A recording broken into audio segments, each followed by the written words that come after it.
L'Occident a développé une habitude de détruire tout ce qui pourrait représenter un défi pour sa domination future. C'est pourquoi chaque fois qu'un pays émerge et atteint une véritable indépendance, l'Occident tente de créer des conflits à l'intérieur de ce pays. L'objectif est de provoquer des troubles qui justifieraient l'intervention de l'Occident. Ce schéma de l'histoire peut être observé dans des exemples tels que Saddam Hussein, le puissant dirigeant de l'Irak, et Muammar Kadhafi, l'ancien président de la Libye. Maintenant, nous avons le capitaine Ibrahim Traoré, le président actuel du Burkina Faso, qui accomplit quelque chose d'extraordinaire.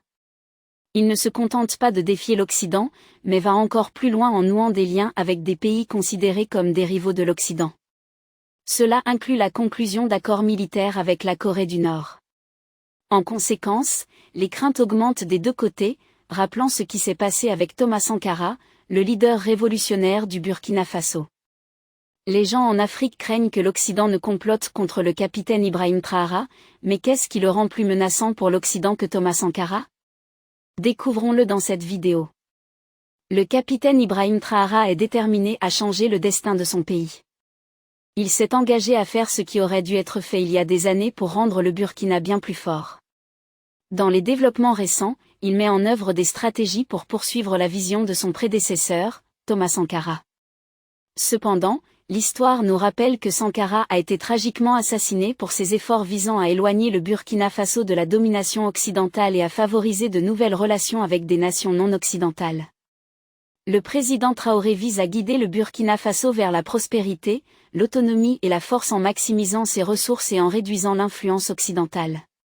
Ses intentions de limiter l'accès occidental aux ressources naturelles du pays à un coût plus élevé suscitent des inquiétudes et des comparaisons avec le sort de Sankara.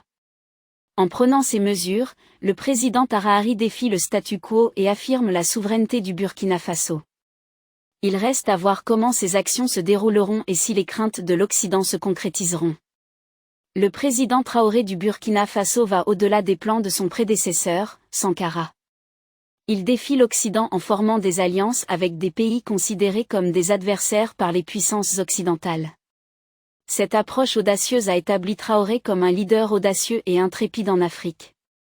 Sa nouvelle stratégie n'est pas seulement ingénieuse, mais aussi très efficace. Au lieu de défier directement les puissances occidentales sans aucun soutien, Traoré a choisi de s'aligner avec des amis puissants. Cela ne le rend pas seulement intouchable, mais envoie aussi un message clair que le Burkina Faso s'alliera avec des pays, quel que soit l'avis de l'Occident à leur sujet. Un développement récent qui a perturbé les puissances occidentales est l'engagement entre une délégation russe et le président par intérim du Burkina Faso, Ibrahim Traoré. Les pourparlers, confirmés par la présidence du Burkina Faso, portaient sur une éventuelle coopération militaire. La délégation russe, dirigée par le vice-ministre de la Défense Younous Bekefirov, faisait suite à des discussions antérieures du président Trojar avec le président russe Vladimir Poutine lors du sommet Russie-Afrique à Saint-Pétersbourg en juillet dernier. Ces événements récents ont suscité des inquiétudes parmi les puissances occidentales, qui étudient apparemment des moyens de remplacer ou de potentiellement éliminer le président Traoré. Tout comme le destin de Thomas Sankara et de Muammar Kadhafi, l'Occident considère les actions du président Traoré comme une menace, et son engagement avec la Russie a accru les tensions. La situation au Burkina Faso reste tendue, l'Occident surveillant de près les actions et les alliances du pays. La coopération militaire avec la Russie signifie que l'armée du Burkina Faso s'engagera dans des formations conjointes avec l'armée russe. Cela marque un changement par rapport à l'influence que la France avait autrefois en formant les soldats du Burkina Faso. Auparavant, la formation française était perçue comme un risque pour la loyauté, car les soldats apprenaient la langue française, la culture et le mode de vie français.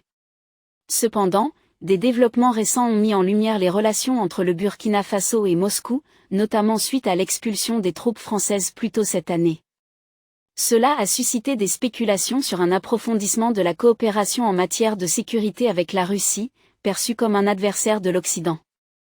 En s'alignant directement sur la Russie, le Burkina Faso défie l'Occident et envoie un message clair selon lequel il choisira des alliés en fonction des avantages qu'ils offrent, plutôt que de prendre en compte uniquement leur position vis-à-vis de l'Occident.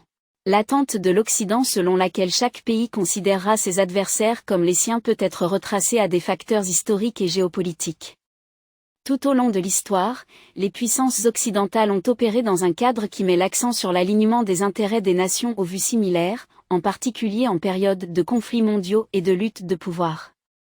Cette perspective a été renforcée par diverses alliances géopolitiques et de sécurité, telles que l'OTAN et les accords de défense régionaux, qui ont été établis pour contrer les menaces perçues en provenance d'idéologies opposées ou de nations hostiles, notamment pendant la guerre froide et au-delà. De plus, l'idée de solidarité contre les adversaires communs au sein de l'Occident peut être liée aux héritages historiques du colonialisme et de l'impérialisme, où les puissances européennes cherchaient à étendre leur influence et leur domination dans différentes régions du monde. Cette histoire a influencé de manière significative le point de vue occidental sur les relations internationales, favorisant la croyance en la nécessité de présenter un front uni contre toute menace potentielle pour leurs intérêts et leurs principes.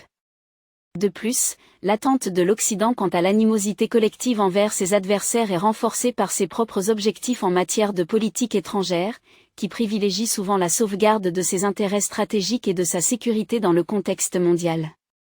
L'Occident s'attend tout simplement à ce que les autres pays sacrifient leurs intérêts nationaux au profit des intérêts nationaux de l'Occident. Cependant, lorsque les pays ne se conforment pas, l'Occident peut recourir à la pression diplomatique, aux sanctions économiques, voire à des interventions militaires visant à réduire ou à éliminer les menaces perçues pour l'influence et la stabilité occidentale. L'attente que les nations se rangent du côté de l'Occident dans leur position vis-à-vis des adversaires est considérée comme cruciale pour maintenir un front uni et protéger des valeurs et des intérêts de sécurité communs. Cependant, cette attente peut créer des défis pour les pays qui privilégient leurs propres intérêts nationaux et poursuivent des politiques étrangères indépendantes qui ne correspondent pas nécessairement à l'agenda de l'Occident. Cela peut conduire à des tensions, des désaccords et des conflits entre l'Occident et ces pays, en particulier lorsque leurs intérêts divergent. Les récents efforts du Burkina Faso pour diversifier ses alliances ont été perçus comme incompatibles avec les politiques de l'Occident, mais le président Ibrahim Traoré semble indifférent à ces préoccupations. La réunion entre le Burkina Faso et la délégation russe s'est concentrée sur les domaines de coopération, en particulier dans le domaine militaire, ce qui a suscité des inquiétudes parmi les puissances occidentales qui craignent une collaboration potentielle en matière de défense. Les discussions portaient sur la formation des officiers du Burkina Faso, y compris la possibilité d'une formation de pilotes en Russie. Bien que la déclaration officielle n'ait pas explicitement mentionné si des formateurs militaires russes seraient envoyés au Burkina Faso, cela marque un changement par rapport à la formation traditionnelle dispensée par la France, qui avait autrefois une influence significative. Le régime du président Harari a rencontré d'importants défis depuis son arrivée au pouvoir, notamment la lutte contre l'augmentation des attaques djihadistes. Ces défis ont souligné la nécessité pour le Burkina Faso d'explorer de nouveaux partenariats et de solliciter le soutien de pays comme la Russie. La situation au Burkina Faso reste complexe, avec des menaces sécuritaires et des complexités géopolitiques qui façonnent son avenir. Le président Traoré a sollicité l'aide de la Russie pour acquérir des armes et des hélicoptères d'attaque. Les dernières discussions militaires visent à établir de nouveaux accords économiques et militaires pour aider le Burkina Faso dans sa lutte contre le terrorisme. Des spéculations sur des accords non divulgués facilitant le contournement des sanctions internationales par la Russie ont été suscitées par ces discussions diplomatiques, notamment alors que la Russie s'éloigne des marchés européens. L'objectif de ces pourparlers est de trouver des solutions pour la sécurité et le développement du Burkina Faso, tout en renforçant une alliance mutuellement bénéfique avec la Russie. Ces discussions laissent entrevoir des accords secrets potentiels qui privilégient une stratégie gagnant-gagnant, bénéficiant aux deux nations tout en mettant de côté les puissances occidentales.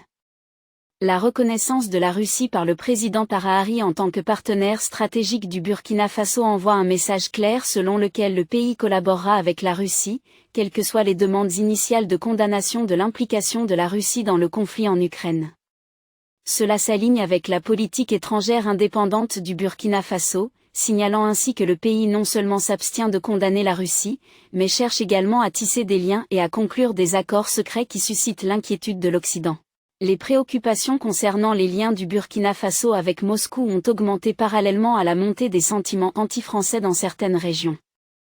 En février, le Burkina Faso a expulsé les troupes françaises et mis fin à un accord qui accordait à la France l'autorité pour combattre les groupes armés dans le pays depuis 2013.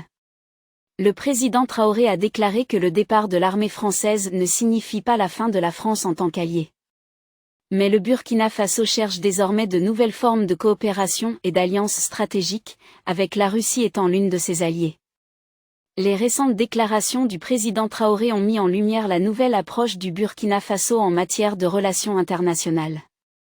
Traditionnellement, le pays a été fortement influencé par la France, ce qui a limité sa capacité à établir des liens étroits avec des pays non occidentaux. Cependant, le président Traoré se concentre désormais sur l'engagement avec plusieurs siècles plutôt que sur l'alignement avec une seule faction. Il s'est dit satisfait de la collaboration avec la Russie et a souligné la volonté du Burkina Faso de travailler avec toutes les nations. Bien que cette approche soit accueillie favorablement par certains, elle suscite des inquiétudes parmi les nations occidentales quant à l'influence croissante de la Russie au Sahel et dans les régions voisines. Le retrait des troupes françaises du Mali l'année dernière, associé à la coopération du Burkina Faso avec l'entrepreneur militaire russe Wagner Group, a encore accru l'inquiétude des pays occidentaux concernant l'engagement des nations africaines avec la Russie. Malgré cela, le président Traoré reste attaché à ce qu'il estime être le mieux pour le Burkina Faso, en faisant fi de l'approbation occidentale. En conséquence, les dirigeants militaires du Burkina Faso ont signé un accord avec la Russie pour la construction d'une centrale nucléaire, dans le but de renforcer l'approvisionnement en énergie du pays. Cette initiative met en lumière les évolutions dans les relations mondiales et les priorités des pays africains dans la recherche de partenariats qui servent leurs intérêts. Le président Traoré a également sollicité une aide économique et militaire de divers autres pays pour faire face aux défis critiques du Burkina Faso.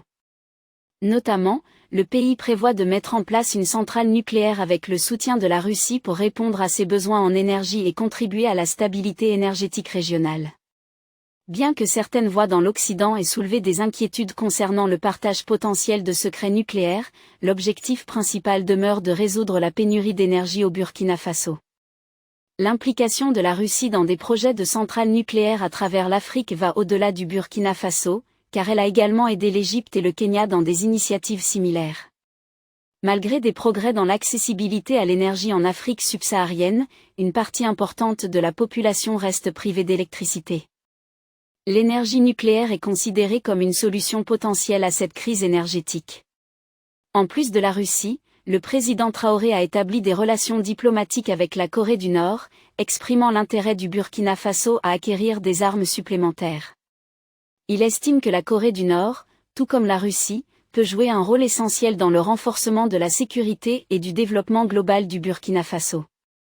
Bien que ces alliances suscitent des inquiétudes en Occident, le président Traoré reste déterminé à poursuivre des partenariats indépendants qu'il estime bénéfiques pour le Burkina Faso.